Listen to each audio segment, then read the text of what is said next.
My name is Isaac Donnell Chambers. I'm giving her permission to Liz Ryan. to do use for background. Yeah.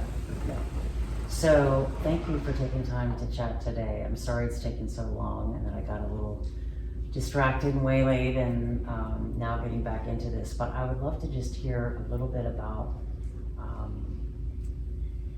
your case that you were trying to make and what is most important to you. And we can just start there and then just have a conversation. Okay. And I'm going to take a few notes too. Okay. On June the 14th, 1969, my father came home from work like he usually do and have supper with us. Yeah. On this particular day, his friends was here from Baton Rouge, Louisiana, and they decided to go to town to have a drink. And when they got to a local cafe called Hayes Cafe, commotion began when they tried to arrest a black man named C.C. Jackson. And this is in Woodville? Woodville, Mississippi. Right, okay. And after when the commotion started, gunfire erupted. And after the gunfire ended, my father was shot and left in the alley. The police was shot 6 times. And they rushed the police officer to the hospital where he was pronounced dead on arrival. After they found out my father wasn't still alive, they rushed him to the same hospital. And they shackled him to the bed, chained him to the bed, and while in surgery, after surgery, they charged him with the murder of a police officer, which he was framed. Later, he was released from the hospital. They took him to town, to the jail, and charged with murder. From that day, it became very, very crucial for our family. I was 9 years old at the time when this took place, and it took a toll on the family. I watched my mother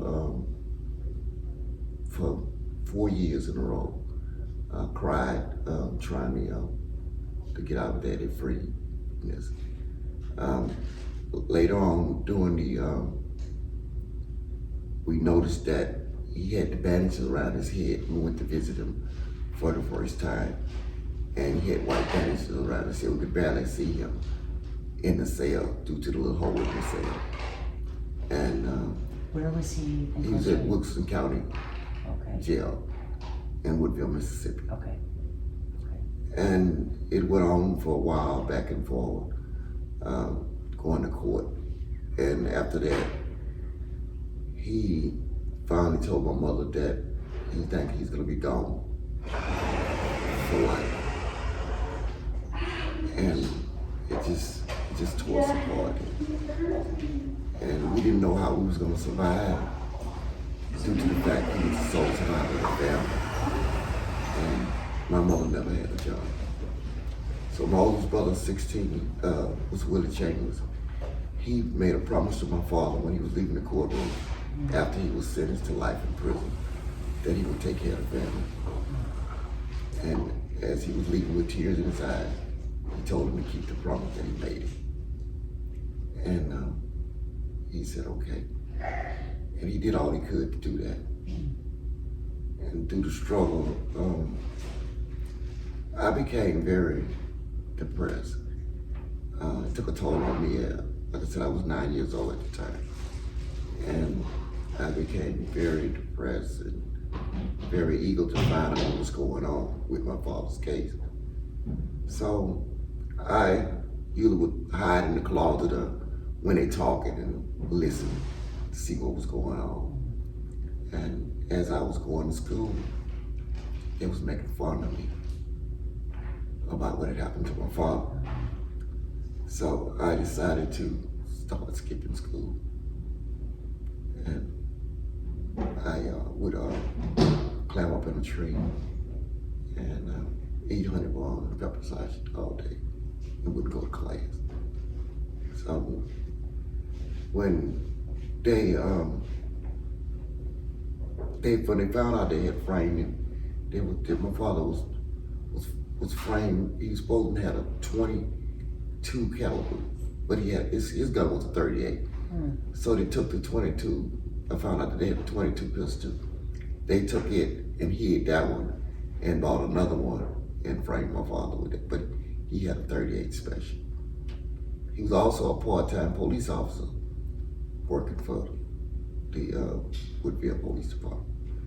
And they wanted him to arrest the white, I mean the black, but not the white. So they headed out for him. He always stood up to people. He didn't want to do, he wanted to do what was right. And, but he stayed in jail. They took him from there to Liberty. And that's when they used to leave the cell door open for him to try to escape so they could kill him. But I used to go all the time and sit up under a pecan tree, and he used to talk to me from the cell. Out of the tree, we'd be hollering back and forth, talking, and I would do that quite often, I would skip school and go there. But my mom, she had a hard time. She got a job, but it wasn't enough. We was barely having food to eat. And it was very devastating to see him. I see my father cried for the first time. We went to visit him again the second time. And we asked him what happened to his teeth in his mouth. He said when he fell after the shotgun blast to his head, that he knocked his teeth out. And my older sister, he rescued her, and she asked him what he wanted to do with him. And she said, I'll put him up. So she put him up for him until he made it. So after, for a while, we went back and forth to the lawyer's office in Natchez. And it was a 50-50 chance that he may come home and he may not. Things had got pretty rough, and I had pretty much gave up on everything because it was always a 50-50 chance. So I just said, I gave up. And I started doing things that I should not do, became very, very bad. And, but throughout the struggle, it was rough. We barely made it, barely made it. And until this day, I still feel that pain. It's not gonna go away. I tried to write the book. I was hoping that it would ease it, but I sprayed more up for you. It's still not there. I'm not there yet. It's still there because of the fact that how it affected us. Now it affected me, and then I affected my kids the way I came up. So it went on. That's what my next book is about, my hidden struggle, the thing that I struggle with, dealing with relationship with my children. Yeah, it made me, the way it made me, I went on as I got older and I taught it to my children.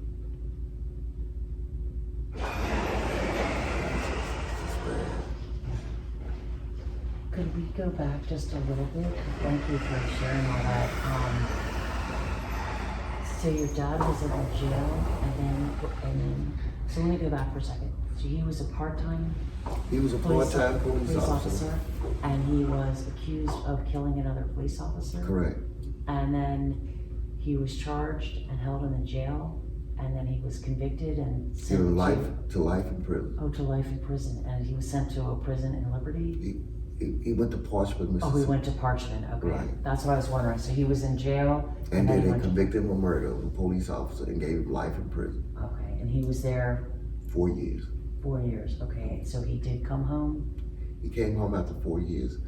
But when he did come home, his 9-year-old child died in his arms. And that was the second time I seen him cry. I asked myself, I said, I didn't know how he survived, or how did he make it through all that, the heartaches that he had went through. And it was very, very emotional to see him cry, when he went to town. I asked him in my book, if you see it, I asked him, did he think that they hated him enough to let his child die? Which the sheriff's son was a doctor at the time. And I asked myself to this day, did they hate you enough? And he never did answer. So were you able to see him while he was incarcerated at I Parchment? went to see him several times. He was born in Parchment. We went to visit him in Parchment, and we would talk to him, and most of the time that he would spend a lot of time with our mother because, Yeah. you know, they had that what do we call that visit where Conjugal visit? Yeah. Yeah. and he would talk to us, and we would talk as much as we could to him. But it was one thing that happened that really hurted us. He wanted some cake. He loved the cake, and they took the cake and crumbled it all up, put their hands all through it, and The guards? yeah, they didn't like it. It's like they terminated. They really did a bad job on me. So he came home after 4 years. Was that because the case was vacated? He was exonerated in Exonerated. 1973. Yeah. Okay, he was exonerated. And so,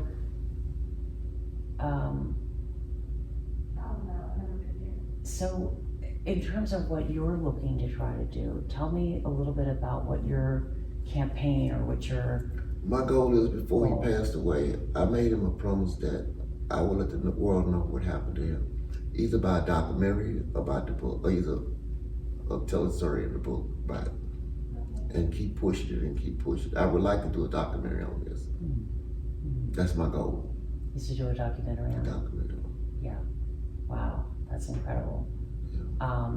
So he was exonerated. How did that make you feel when you learned that? Well, we had kept going back and forth to court until I had really gave up on that when they kept saying, you know, it's a 50-50 chance, you know, that they may turn it down. So when it did happen, we didn't know he was coming home. We heard a horn blow, and our father was home. Every time they would say he coming, I had got to the point to where I would say I had quit believing. I didn't know whether to be happy or sad. That's the kind of, situation I was in. I didn't know whether to be happy or sad. They'll say he coming. I couldn't get happy because I know the next thing they're gonna say, we don't know. So it was pretty rough. Now, did the other, so you would have been like 13 when he came home? I was 12. 12? Getting ready to make 12. Okay, getting ready to make 12 and... Getting ready to make 12. Wow. And By that time, I was already headed for destruction. Yeah. It was too late. Yeah. Yeah. Do you feel like there was a period of like being involved in things that you didn't want to be involved in? Do you feel like you've come out of that phase? I tried at 17. I went into the Army to try to change it for where I was headed to. Okay. Because I got out of the Army, and I still went down that road. Yeah. Still went down that road. Yeah. But when I was writing the book, when I first started fooling with it, his lawyer told me, he said, whatever you're doing wrong, you need to quit. He said, because they're coming for you. I did not know what they meant at the time, but the sheriff told me, he said that they got some white folks want me to hang you. But I did not know. At the time, I didn't realize by me fooling with that book, I had started fooling with it, started doing research, that they wanted me to hurt him about it. So they sent me to prison for 20 years. And I did 5. And you were in Parchment also? I went to Parchment. And the bad thing, the part about it, when I was a little boy, I had this tree. When I got out of the car to go and see him, that same tree was there. It just seemed like I was going like it was all over, like a circle. It's like I was trying to step out of it, but that same tree was right there. I said, this is familiar. Then it came to me, I said, Dad, it was right there in that camp. Wow. So how long have you been home now? My father, How long have you been home? since 2012. And your dad has passed away? Yes, passed away. Him and my mom both. Both. When did your dad pass away? Lord have mercy. Was it after you came home? Or? Oh yeah, he stayed in 2007. Someone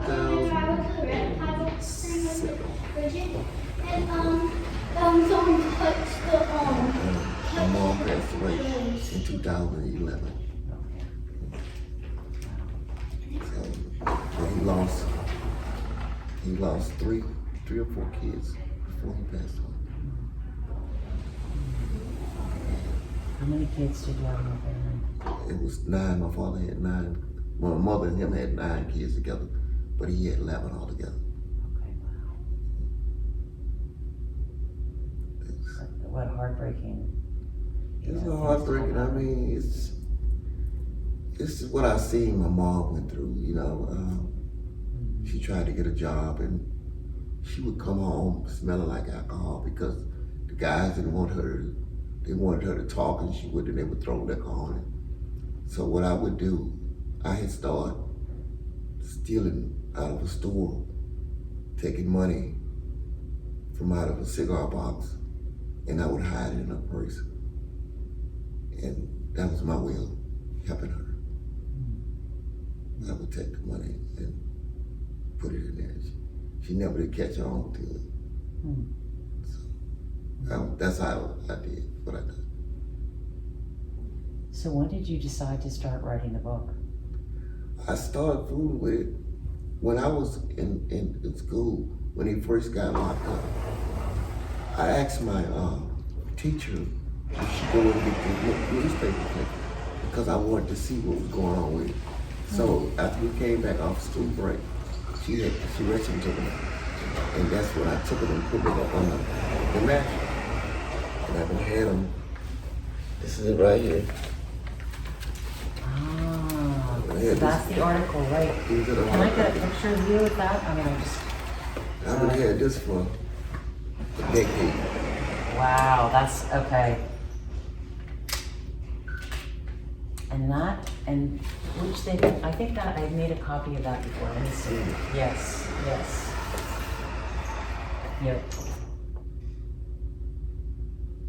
Yep. I would love to take a photo of these. But let's keep talking.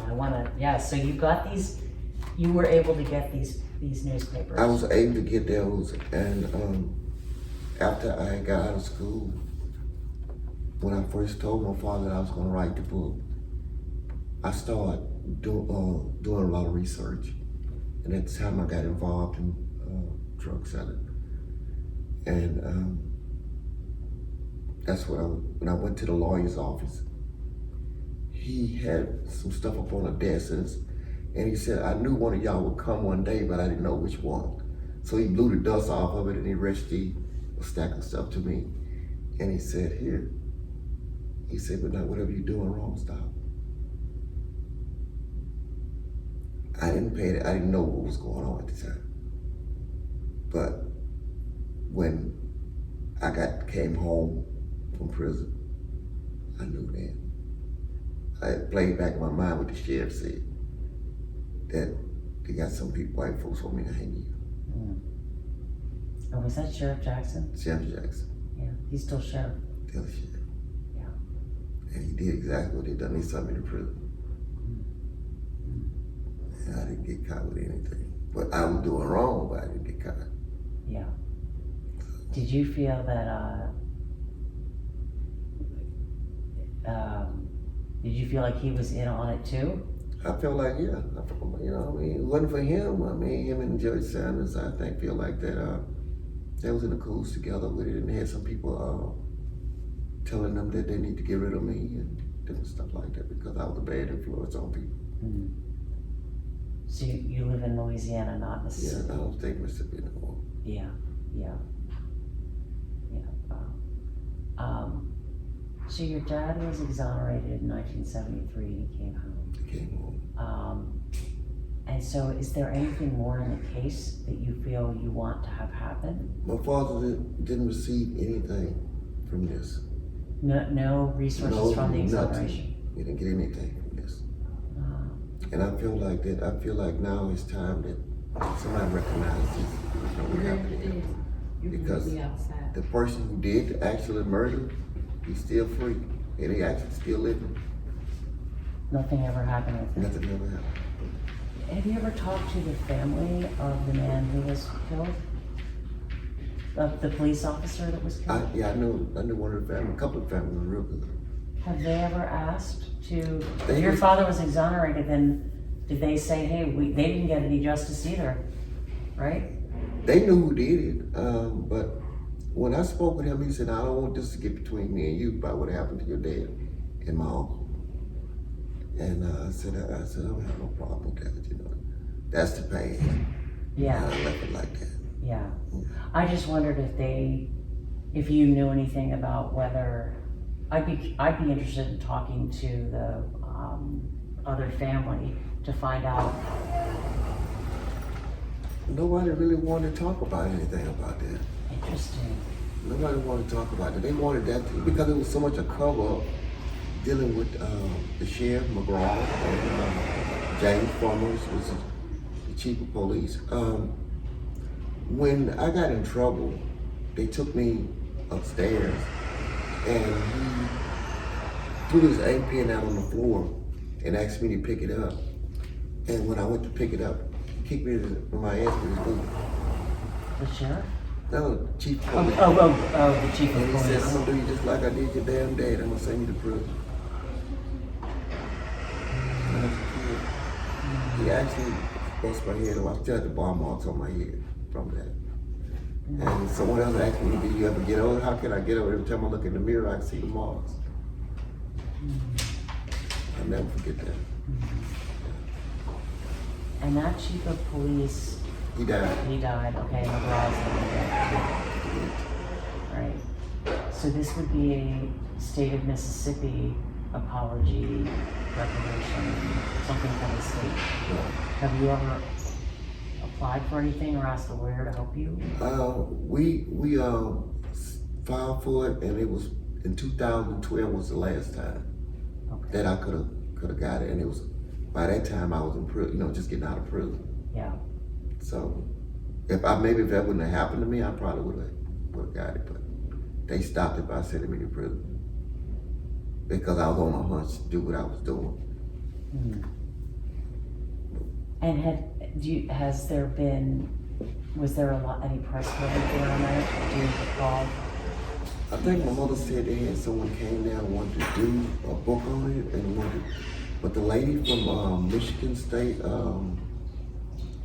Miss Emily. Yes, I read her article, yeah. Yeah, I spoke with her, and she did her journalism on it, and she did a report on it, and she found out it was racism, due to racism, and by him being in WCP lady in the Deacon Board, and Yeah, tell me about did you know he was in the Deacons? I used to see the ring on his head, Okay. and the Mason ring, and I used to always play with him, you know, he's an uncle with that, you know, but I kind of knew he was Yeah. something in that. Yeah, and were there other members of the Deacons that he, like, was it a group or was it? Dave Hunter, Mr. Bo Scott, James Williams, a few more people. Yeah. Do you have a sense of when the Deacons formed? He would leave home. I was real young on that one.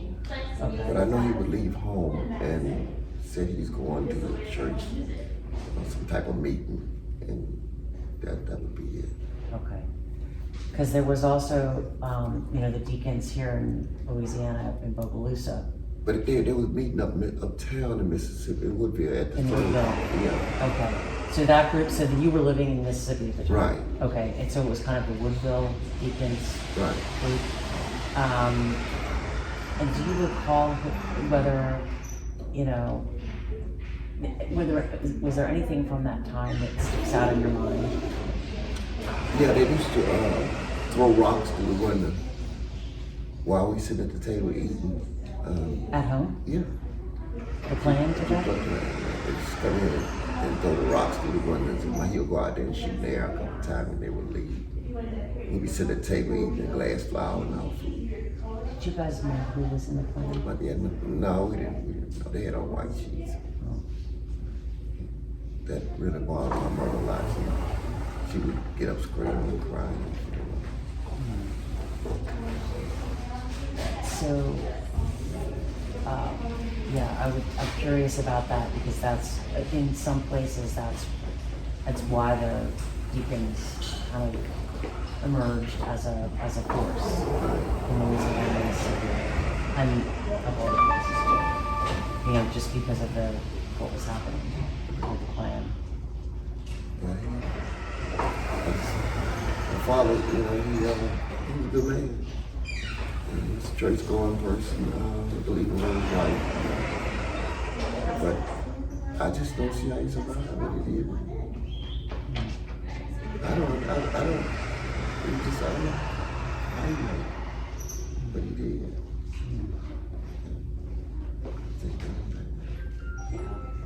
So kind of looking back on this, do you feel like,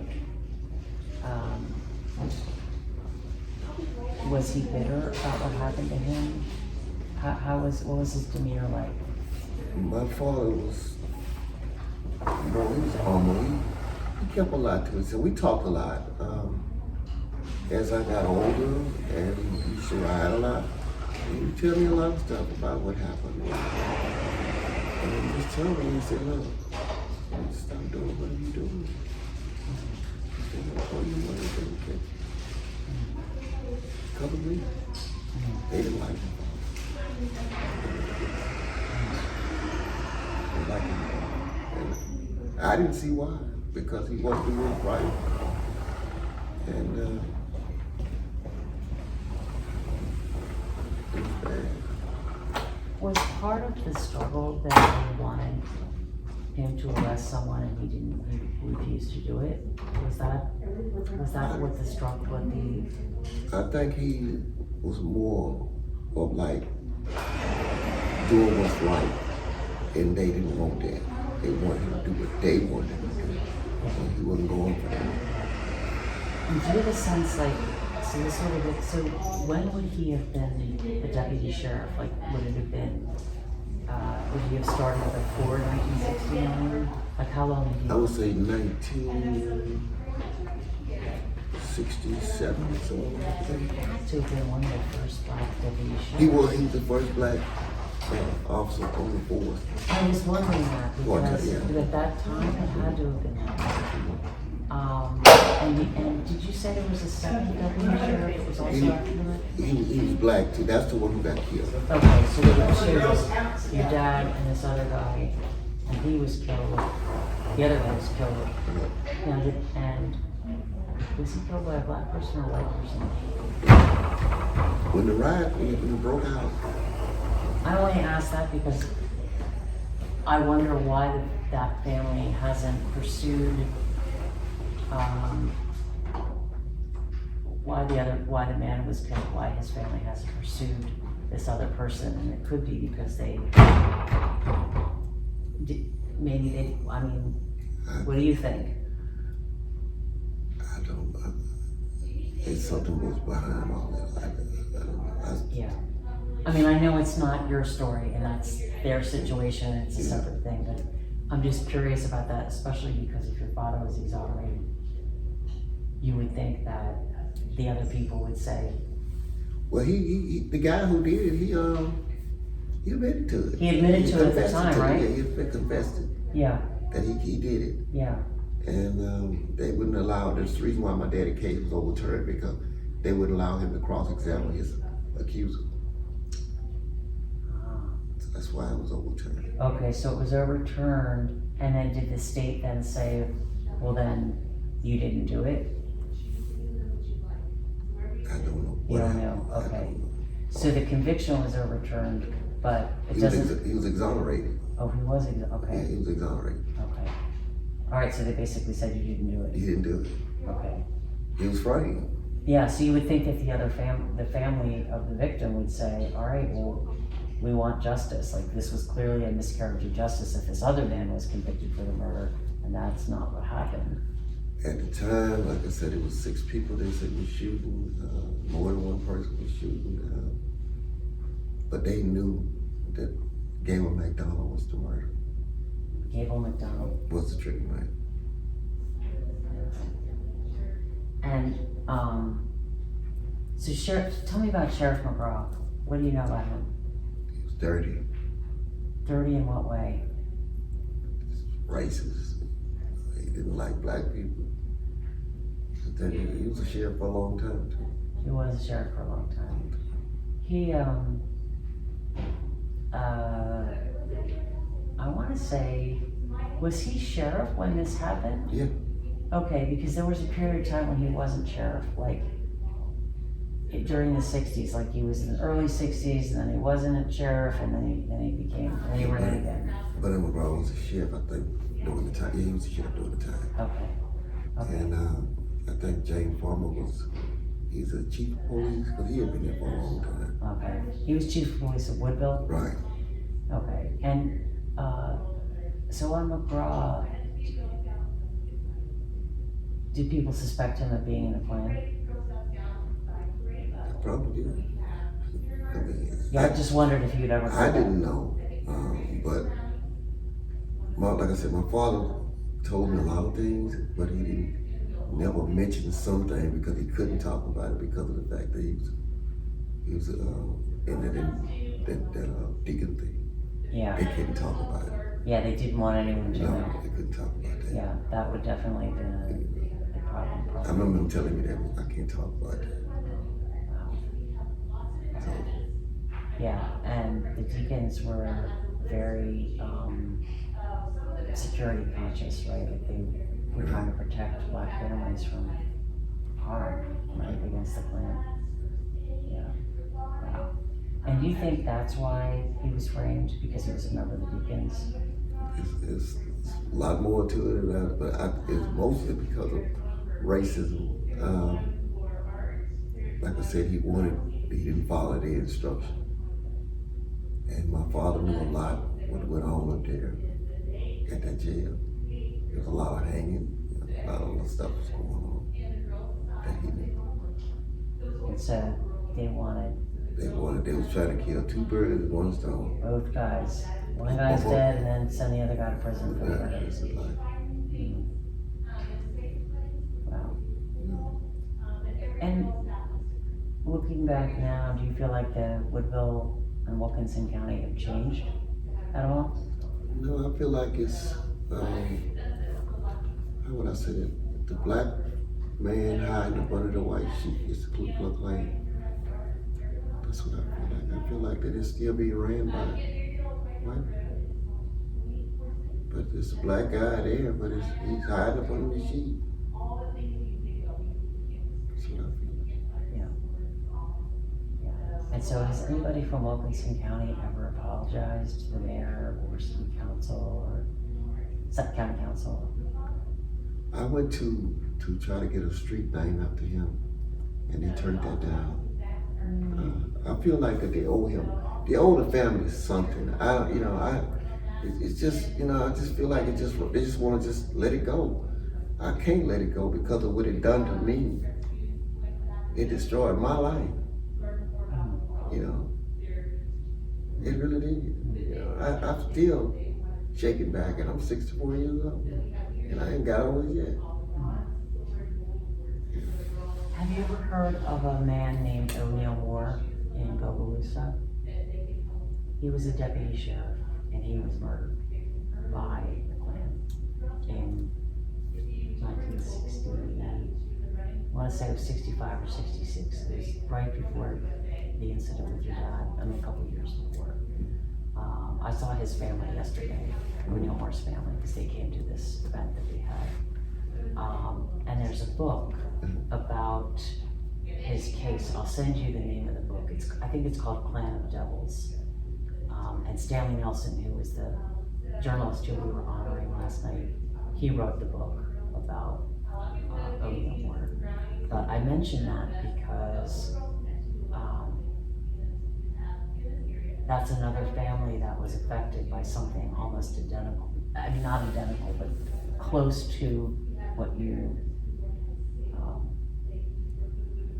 Did you know about experienced. Wallace? Jackson? Yeah. Yes. I talked to his son. Oh, did you talk to Wallace Jackson Jr.? Yeah, I talked Yes. In Natchez? Yeah, I talked to him. He was there last night too. I wish I had told you about it because you could have come and Yeah. seen that. I just didn't put Yeah, I two spoke and with two him together. last night. I mean, about 2 weeks ago. Oh, you did? Okay. Yeah. Okay, yeah. And Yeah.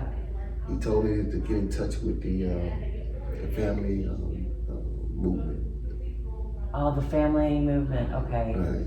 And I still haven't had time to do it yet, but I'm going to do it. Okay. Yeah. He spoke last night, He did? Wallace. And Wallace is a good guy. he is a good guy, yeah. Yeah, I spoke with him a long time. Yeah, did you? Oh, I'm so glad. You know, I was going to say that I think one of the things that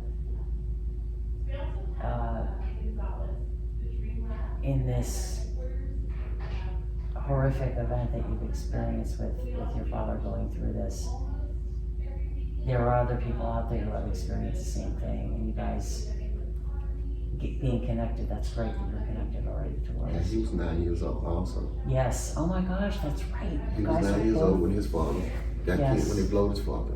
Yep. And have you seen the movie American Reckoning? So there's a PBS movie called American Reckoning, and it is about what happened to his father. And it came out in 2022. It's on PBS. I'll send you a link to it. You can look at it. And yeah, that's great that you were connected with him. Yeah. I've been trying to do my best. You do. You're out there getting connected to people. I'm That's connected good. to a lot of people right now. I just hadn't got to where I want to get to. I've talked to a couple more people. I just got to look at their name. But that's my main goal, is to do that, because I feel like I owe him something. I promised him that I would let them see how it was back then, in '69. Yeah. I mean, people already have an idea, but it showed what they did to him, how they tormented him. Yeah. And so you mentioned earlier when you were talking about his case that the Supreme Court overturned it. And it's people use it in their law school classes as an example. That's what they do. Yeah. And so it's probably something that law students know a little bit about, but maybe don't know what actually happened, right? So if you were talking to a law student, I'm not a law student, but if you were talking to a law student, what would you tell them about this? How they framed it. I'm glad that they do have a Supreme Court, and someone that looked at it and see where they that they didn't give him the right to a fair trial due to racism. And so you mentioned he wasn't able to, they weren't able to cross-examine his accusers. Cross-examination. That's what they overturned it for. Not able to cross-examine his accusers. Now, do you know the jury in his case, was it an all-white jury? I think it was all white. Yeah, 1969, possibly. Yeah, I wondered how many was. I can look that up and figure it out. But like usually they list the jurors. I think it was all white too. But they really railroaded it.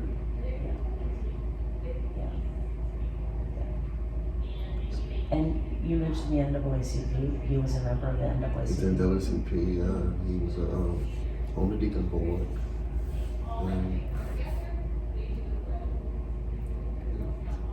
There was a church member, good going church member. I know that he was a deacon at church. And when did you all move from Mississippi? Me? Yeah, when did you, like, was it after you came home? I was after I came home from prison, my mom had passed. She died while I was in prison. I stayed there for a little while and I left, but when I turned 17, My dad and mom signed for me to go into the army. Like I said, when I came home, I came back and I still was on that path of destruction Yeah. How long were you in the army for? for about 6 months. Yeah. I got out and just, I was determined to do. I promised her when I was little that when I got big and grown that I was gonna take care of her. And that's what I did. She gave me $1 when I was little to go to the store in town. And I told her I was gonna pay her back. And when I got big, I mean, I grown, I was giving her money. Yeah.